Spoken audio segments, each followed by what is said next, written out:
नमस्कार, खबरों की खबर में आपका स्वागत है। आखिर कांग्रेस के भीतर चल क्या रहा है? देश पर सबसे ज्यादा दिनों तक शासन करने वाली पार्टी सबसे बुरे दौर से गुजर रही है। सोनिया गांधी अपने कुछ चाटुकारों से घिरी रहती हैं और प्रादेशिक नेताओं की अवहेलना की जा रही है। अभी 2 राज्यों में चुनाव होने हैं, लेकिन चुनाव की तैयारी के बदले नेता एक दूसरे के ऊपर आरोप लगा रहे हैं। टिकट बंटवारे में भ्रष्टाचार का आरोप लगाए जा रहे हैं। हरियाणा और महाराष्ट्र दोनों ही राज्यों में यही हाल है। दोनों ही राज्यों के पूर्व प्रदेश अध्यक्ष दरकिनार किए जा रहे हैं, उनकी बातें नहीं सुनी जा रही है और दोनों ही जगहों पर टिकट बंटवारे में उनकी अनदेखी किए जाने का आरोप लग रहा है। हरियाणा में जहां पूर्व प्रदेश अध्यक्ष अशोक तंवर पैसा लेकर टिकट देने का गंभीर आरोप लगा रहे हैं, वहीं महाराष्ट्र में पूर्व प्रदेश अध्यक्ष संजय निरुपम अनदेखी करने का आरोप लगा रहे हैं। लेकिन इस बीच संजय निरुपम ने पार्टी के ऊपर जिस तरह के आरोप लगाए हैं, उससे तो यही लगने लगा है कि कांग्रेस में न केवल प्रादेशिक स्तर पर गुटबाजी चल रही है, बल्कि केंद्रीय नेतृत्व के स्तर पर भी उसी तरह की गुटबाजी और साजिश की जा रही है। संजय निरुपम एक बड़े नाम हैं और उन्होंने आरोप लगाया है कि राहुल गांधी के खिलाफ साजिश की जा रही है। राहुल गांधी के खिलाफ साजिश, यह एक ऐसा बयान है जिसके ऊपर विश्वास करना करीब करीब असंभव जान पड़ता है। ऐसा लगता नहीं है कि ऐसी भी कोई घटना कांग्रेस के अंदर हो सकती है। लेकिन निरुपम के बयान को हल्के में भी नहीं लिया जा सकता। आखिर वो भी कांग्रेस पार्टी के बड़े नेता हैं और पार्टी के अंदर की खबर रखते हैं। वो जानते हैं कि पार्टी के अंदर क्या चल रही है। ऐसे में निरुपम का बयान, उनका आरोप बिल्कुल निराधार तो नहीं हो सकता। तो बात करते हैं राहुल गांधी के खिलाफ कांग्रेस के भीतर चलने वाली साजिश की। संजय निरुपम ने आरोप लगाया है कि सोनिया गांधी के इर्द गिर्द रहने वाले लोगों के द्वारा राहुल गांधी के खिलाफ साजिश की जा रही है। हालांकि यह बताने की बहुत ज़्यादा ज़रूरत नहीं है कि सोनिया गांधी के आसपास कौन लोग मंडराते रहते हैं, कौन लोग रहते हैं। लेकिन इस बात की संभावना से इनकार नहीं किया जा सकता कि सोनिया के आसपास रहने वाले कुछ लोग राहुल गांधी के खिलाफ साजिश कर सकते हैं। राजनीति में कुछ भी असंभव नहीं है। अब सोचने वाली बात यह है कि साजिश किसके लिए की जा रही है।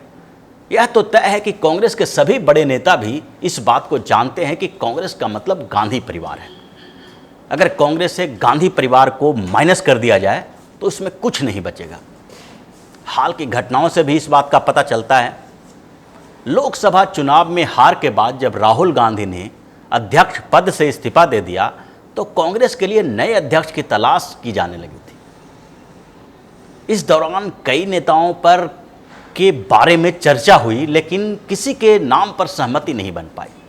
पंजाब के मुख्यमंत्री कैप्टन अमरिंदर सिंह सहित कांग्रेस के कई नेताओं ने पार्टी का अध्यक्ष के बारे में बताया कि कोई युवा चेहरा होना चाहिए, लेकिन किसी युवा चेहरे की तलाश करते करते महीनों बीत गया। ऐसा तो नहीं है कि कांग्रेस में युवा चेहरों की कमी है और ऐसा भी नहीं है कि कांग्रेस के युवा नेताओं में पार्टी को चलाने की काबिलियत नहीं है। कांग्रेस के पास ज्योतिरादित्य सिंधिया हैं, सचिन पायलट हैं, मिलिंद देवड़ा हैं, ऐसे कई नाम हैं जो युवा भी हैं और काबिल भी हैं और इन लोगों में पार्टी चलाने की काबिलियत भी है।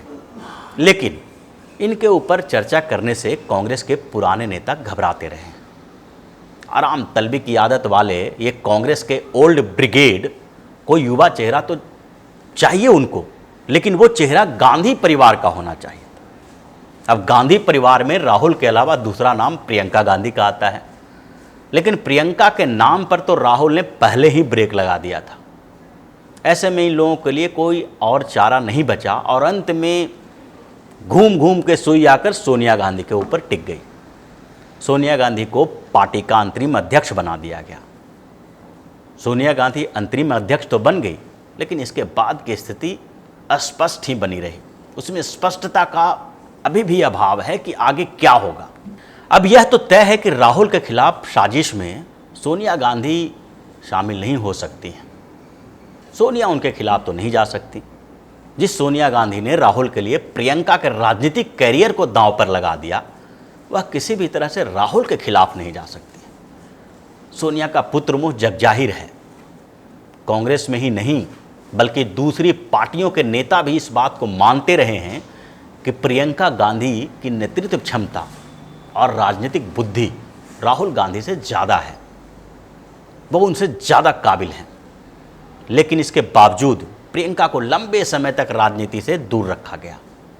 जब तक राहुल गांधी को कांग्रेस में स्थापित नहीं कर दिया गया, तब तक प्रियंका को राजनीति में सक्रिय होने से रोके रखा गया। राहुल गांधी जब अध्यक्ष बन गए और यह मान लिया गया कि उनकी स्वीकृति पार्टी के भीतर बन गई है, तब पिछले लोकसभा चुनाव के दौरान प्रियंका गांधी को सक्रिय राजनीति में लाया गया।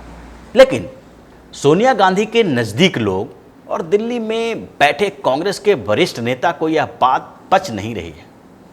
उन्हें ऐसा लगता है कि कांग्रेस को आगे बढ़ाने के लिए प्रियंका के हाथ में ही कमान सौंपना पड़ेगा। इसके लिए इन लोगों ने लंबे समय तक इंतजार किया। हालांकि राहुल गांधी को ये लोग इग्नोर नहीं कर सकते, इसलिए वो इनकी मजबूरी बने हुए हैं। दूसरी ओर इनके साथ यह भी समस्या है कि आखिर बिल्ली के गले में घंटी बांधेगा कौन, यानी पहल कौन करेगा, कौन बताएगा कि राहुल गांधी भाई इतने काबिल नहीं हैं। यही कारण है कि कांग्रेस में अध्यक्ष पद की तलाश के समय भी इन लोगों ने खुलकर प्रियंका गांधी की बात नहीं की। लेकिन राहुल गांधी के अध्यक्ष पद से हटने के बाद उनके खिलाफ साजिश जोर पकड़ने लगा। चुन चुन कर उनके नज़दीकी लोगों को दरकिनार करने की कोशिश की जाने लगी है। मध्य प्रदेश में ज्योतिरादित्य सिंधिया को कमज़ोर करने की कोशिश की जा रही है। ये बात किसी से छुपी नहीं है और लंबे समय तक मीडिया में खबरें आती रही। उन्हें अपने प्रदेश की राजनीति से दूर करने की कोशिश की जाती रही। मध्य प्रदेश कांग्रेस में गुटबाजी की बात सब लोग जानते हैं और मीडिया में खबरें बनती रही। हरियाणा में भी राहुल के नज़दीकी लोगों को दरकिनार किया जा रहा है। राजस्थान की भी स्थिति यही है और जो सामने खबरें आ रही है उससे यही लगता है कि सचिन पायलट के खिलाफ वहाँ साजिश की जा रही है। महाराष्ट्र में पहले से ही ये चल रहा था।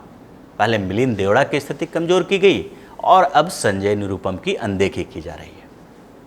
हालांकि अब तक कांग्रेस के किसी नेता ने इस बात को स्वीकार नहीं किया था कि राहुल गांधी के खिलाफ भी कोई साजिश की जा सकती है। लेकिन संजय निरुपम ने इस बार स्पष्ट कर दिया। निरुपम के बयान को किसी तरह हल्के में नहीं लिया जा सकता। जिस तरह उन्होंने कहा है कि राहुल गांधी को साजिश का शिकार होना पड़ेगा, तो उससे तो यही लगता है, क्योंकि उन्होंने केवल एक सीट मांगी थी। अगर प्रदेश के किसी पूर्व अध्यक्ष को एक सीट पर उम्मीदवार तय करने का अधिकार भी नहीं दिया जाए तो वह किस आधार पर पार्टी में रहे, उसकी औकात क्या है? क्या मीडिया में बयान देने भर से उन्हें पार्टी में रहना चाहिए? ऐसे में संजय निरुपम को यह बात समझ में आ गई कि आखिर कांग्रेस में चल क्या रहा है, आखिर सोनिया के इर्द गिर्द मंडराने वाले नेता चाहते क्या हैं। और फिर इसके बाद पिछली सारी घटनाएं उन्हें समझ में आने लगी और बहुत सोच कर समझ कर उन्होंने ऐसा बयान दिया।